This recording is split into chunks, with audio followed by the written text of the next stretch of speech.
Hello, my name is Rich Howard, owner of Architectural Builders Supply, and this video is to bring you a closer look at the Record KM 4-70-0582 ball catch assembly.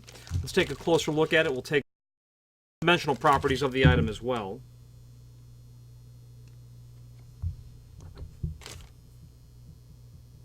This would be a ball catch for a slider.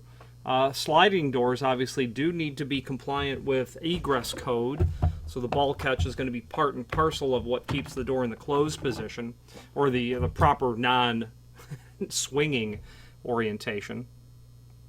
And this video will serve primarily as visual and dimensional evidence of the item.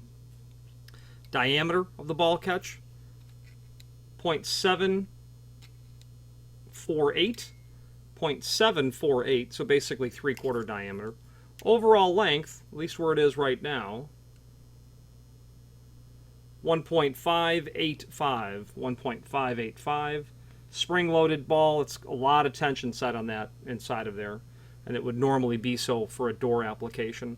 Again, this is for the Record KM sliding door, their 1100 series in fact, and there is a link below this video to the manufacturer's page where you can pull up not only all of the Record KM products that we sell, but also a link to the manufacturer's website, as well as a link to the full product catalog. I am tempted to say that the body of that is stainless, and that what the magnet's picking up is probably that steel spring that's inside of there. Any questions on the Record KM 4-70-0582 ball catch assembly or any other Record KM product, please feel free to reach out to us. And thank you.